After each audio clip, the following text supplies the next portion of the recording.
So, what are the three R's necessary and needed for life? Especially if you are in a place where you might not to be seeing the results that you think that you should see or have wanted to see. Very often, a lot of us don't reach. I say this all the time. I hope you guys hear my heart when I say this. A lot of us don't reach our goals because we give up too easy or we quit when we should not. It is our inclination and human nature in most instances, pretty much every instance, we have a fight or flight reaction when we come under certain types of stressors. But often we flight, we leave instead of fighting when we should continue to fight. And sometimes, let's be honest, it does take wisdom to know when you should leave and when you should stay. Let's just be honest. But oftentimes, again, we just leave when we should be fighting. And so, as a result of that, we never reach the full potential and the full place that we should because we often leave too early. And another one of my sayings is I've never, ever regretted fighting for something that I stood for, even if I didn't win. The simple fact that I fought for it until there was no more fight left left me in a position where, again, even though I might not have gotten the result I wanted, I felt good about the fact that I gave it my all. But I can look back over my short life, because I haven't been around forever, a long period of time, being 30, almost 37. And I can say that anytime that I have quit something, I have always, there's always been times and places of regret. So if you are, here we go. So if you are in a place where things are tough and things are difficult, what are or you lost something and you feel like that you don't want to start over, what are the three R's that you can hold on to that can help you? I hope you're ready. Here we go. So the first R is to regroup. Oftentimes, when we lose something and we lose something of value, we go into a hiding place where we can, because of what we lost, we just no longer want to deal with anyone or deal with anything. And for a season, that is okay. It's okay if a relationship didn't work and you thought that this was the one that you would spend the rest of your life with. It's okay to have to need a period of regrouping or to want to retreat for a while. It's okay if you were working on your job and you thought that this was the job, the dream job that you had, and it didn't work out. They fired you, or the company closed and moved overseas or to another country. It's okay that you feel bad. It's okay if you are sick and you didn't see the sickness coming and things in your life were going a certain way, and now it has caused you to not be sure what's happening or even question, God, what are you doing in my life? But in those moments, after you have the moment of feeling like that, then that's an opportunity for you to regroup. And during regrouping, it is an awesome opportunity for you to really assess not only what you learned, but the skills that you gained during the previous season. So if you were in a relationship that did not work, I always ask people, what did you learn? What are some of the things, what are the top three things that you can do differently or that you would do differently? Not in terms of the other person, but that you would do differently to help yourself be better prepared for the next relationship. Same thing when it comes to employment. If what would you do differently in the next employer, or look for in the next employer that you didn't do in this one? So it's all about regrouping and putting yourself in. If your business failed, what did you learn from the previous business that will help you go into the next business and be more successful? Because ultimately, again, failure is a part of life. Not winning or not getting what you want is a part of life. Yesterday, I was watching my son play with his blocks and play with his train.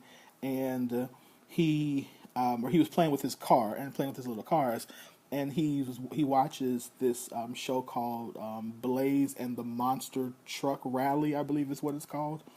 And there's one particular video where every time that this one particular video that they're doing a race, it's between Blaze and Crusher is another truck.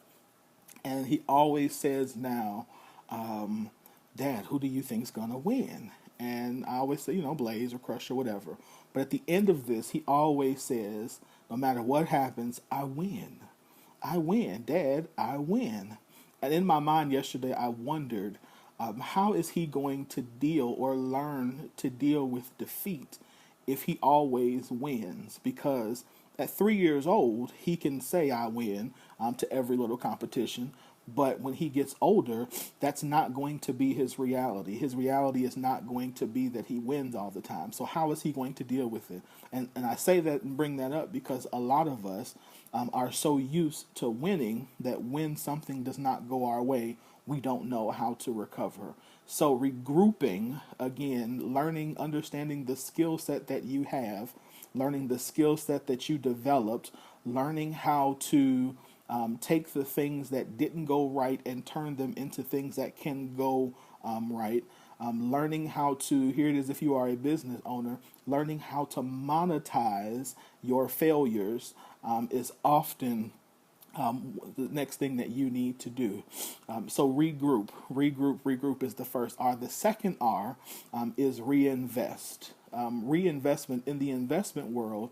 One of the things that I learned is that most of your most successful business owners, your most successful investors, often take the largest losses. We look at someone like a Warren Buffett and we think how rich and wealthy he is, but we often forget that there are times, even now, that Warren Buffett takes huge losses in the stocks that he picks, simply because, again, he takes risks and he takes a risk that most people would not take. And even though, again, he wins more than he loses, that's how he obviously makes his money, but he still takes losses. So he regroups, obviously, number one, go back to the first thing, but then he reinvests and goes back into the market in order to make better gains than he had before. Because if he would have just taken his money and left, then he would never be in the place that he is now. So how many of us have gone through some type of trauma and some type of hurt or some type of pain or some type of letdown and refused to reinvest back into the same place that we necessarily didn't have a good outcome the first time? Again, most of us say things like, I'll never allow this to happen again. And I'm not saying that we should allow the same mistakes to happen again. Remember, we in our regrouping, we learn, but we also reinvest back into some of the places that we might not, that we might have been afraid to reinvest in before.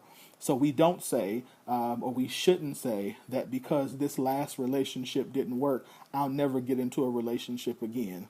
That is not healthy for us. The same thing as it goes again with business. If just because you lose in the stock market doesn't mean that you don't go back into the market, it just means you learn to pick better positions. So you then reinvest. The great thing about reinvesting is it gives you the opportunity, and here's my third R, it gives you the opportunity to recover. So once you regroup and you have a better plan, and then you take the opportunity or take the chance to reinvest into yourself, into your business, into your health, into any area, you being smarter, more wise, then you can begin to recover. Recovery simply means that you lost everything that you lost in your previous attempt. You then can go back and get that and then some.